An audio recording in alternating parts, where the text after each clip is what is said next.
नमस्कार, खबरों की खबर में आपका स्वागत है।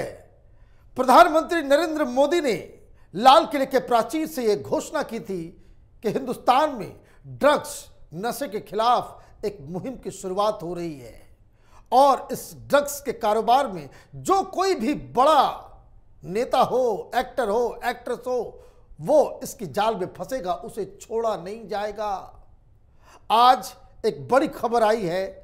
बॉलीवुड टॉलीवुड के एक्ट्रेस रकुलप्रीत सिंह को ईडी ने 19 तारीख को तलब किया है।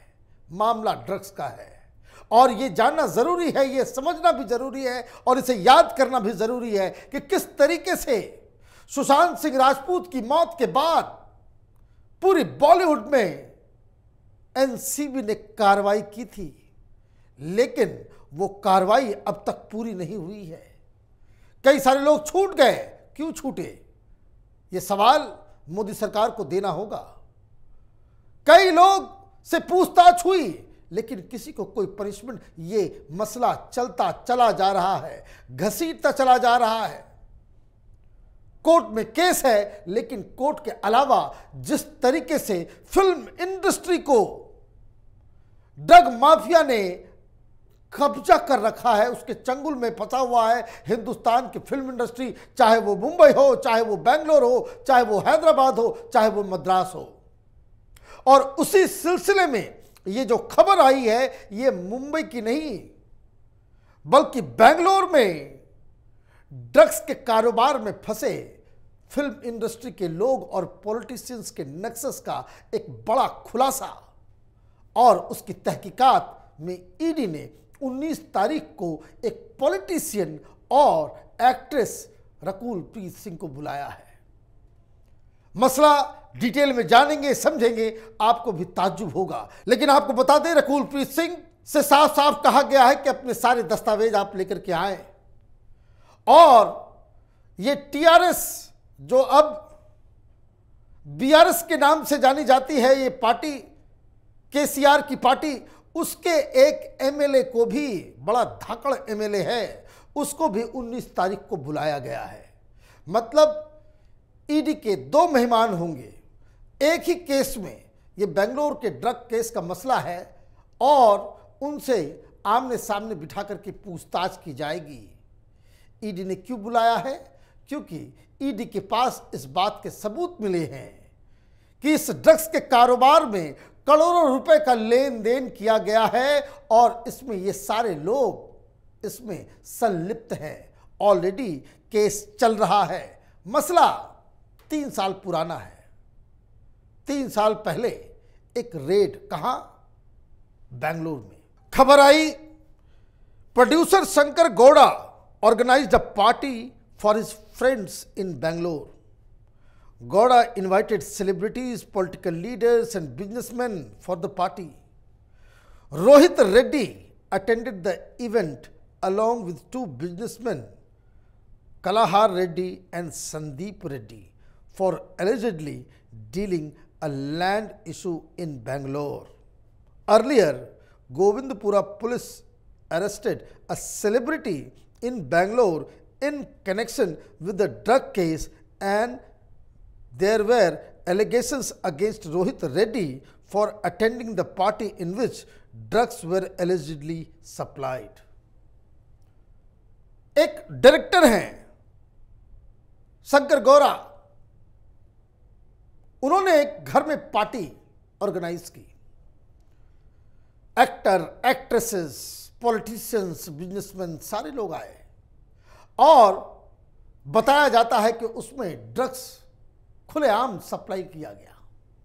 अब ये ड्रग्स कहां से आया, किधर से आया, कौन खरीदा, क्या ये रैकेट का हिस्सा? ये ठीक वैसे ही ये बॉलीवुड वालों को अगर कहो तो ये बुरा मान जाते हैं कि भाई बॉलीवुड वालों को ड्रगिस्ट कहा जाता है, ड्रगी ड्रगी करके हमें मत बदनाम किया करो, हम लोग कलाकार हैं, ये है इनकी कला।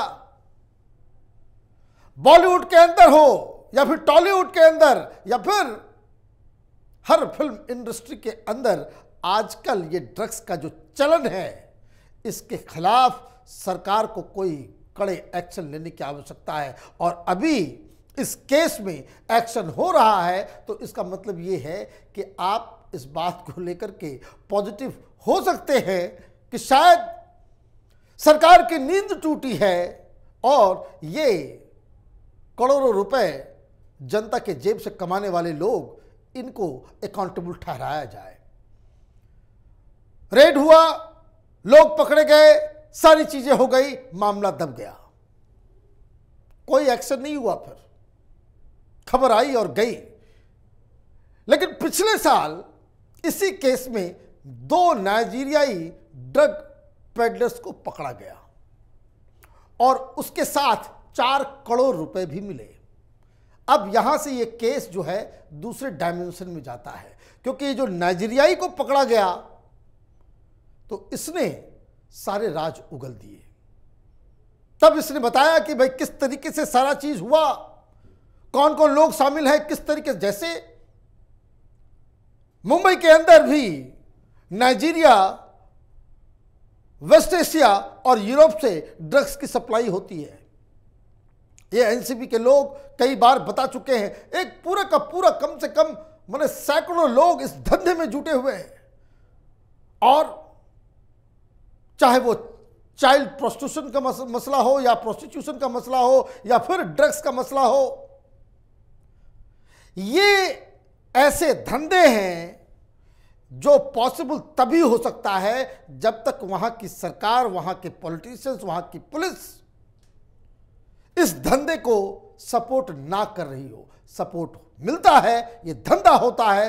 एक भी सिस्टम में ऐसा व्यक्ति आ जाए, अगर पुलिस कमिश्नर ये सोच ले, अगर डीजीपी ये सोच ले कि उसके राज्य में, उसके शहर में ड्रग्स का नामो निशान नहीं होगा, तो यकीन मानिए हिंदुस्तान की सिस्टम इस तरीके की है कि उसे रोका जा सकता है। लेकिन यहां हमाम में सब नंगे हैं।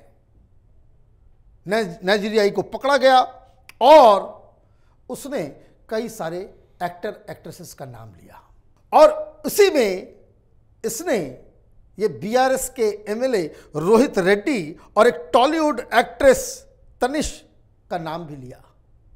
सबको बुलाया जा रहा है। लेकिन ट्विस्ट देखिए, ये जरूरी इसलिए जानना और समझना है कि ये रोहित रेड्डी नाम का जो एमएलए है, ये ऑलरेडी ड्रग्स के केस में फंसा हुआ था। और अचानक से आपको याद आया होगा कि कुछ महीने पहले अचानक से केसीआर की पार्टी ने यह कहना शुरू कर दिया कि भाई ऑपरेशन लोटस तेलंगाना में चलाया जा रहा है। तो यह भी उसका एक कंप्लेनेंट है। हालांकि कोई सबूत अब तक नहीं दे पाया।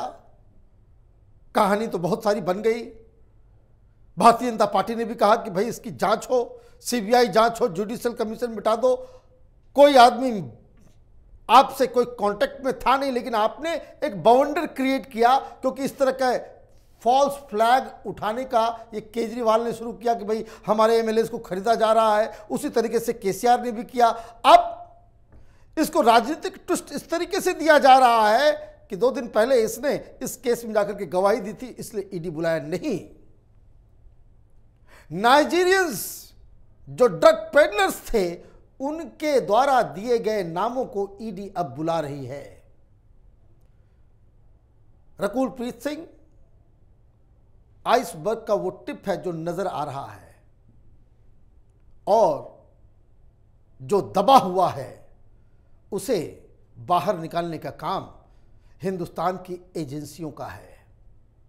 और अक्सर दुख के साथ ये कहना पड़ रहा है कि ड्रग्स के खिलाफ लड़ने वाले ईमानदार अधिकारी जहां कहीं भी खड़े होते हैं, उसको सिस्टम तबाह कर देती है। समीर वानखेड़े एक एग्जाम्पल है। इस शख्स ने अकेले बॉलीवुड की नींद हराम कर दी थी जब वो एनसीबी का अधिकारी था। वो आईआरएस ऑफिसर कैडर का वो इनकम टैक्स ऑफिसर था, लेकिन डेपुटेशन पे वो एनसीबी में गया था, नार्कोटिक्स डिपार्टमेंट में, और उसने अकेले पूरे बॉलीवुड को हिला कर रख दिया। और ये जो रैकेट मुंबई के अंदर ड्रग्स का काम कर रहा था, उसकी नींव हिला दी थी। क्या नतीजा निकला? कोई उसके साथ खड़ा नहीं हुआ। तमाम तरह के केसेस का, तमाम तरह के आरोप लगा करके उसको वापस इनकम टैक्स डिपार्टमेंट भेज दिया गया। क्या सिर्फ फॉल्स फ्लैग उठेगा?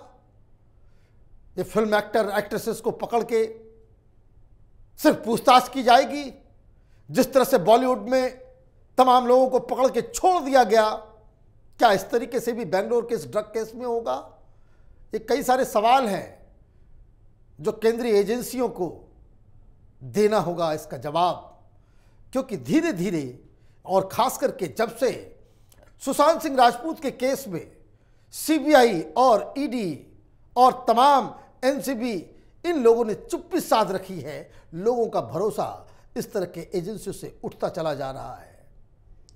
अब एक नया चैप्टर ऐड हो रहा है, लेकिन उम्मीद यही करनी चाहिए कि जिस तरीके से सुशांत सिंह राजपूत के केस में सरकार चुप हो गई, सीबीआई चुप हो गई, नारकोटिक्स डिपार्टमेंट भी चुप हो गया, वही हाल इस केस का ना हो। हमारी नज़र इन तमाम खबरों पे बनी हुई है। आप देखते रहिए कैपिटल टीवी। हमारे वीडियोस को लाइक कीजिए, शेयर कीजिए और हमारे चैनल को सब्सक्राइब कीजिए। धन्यवाद।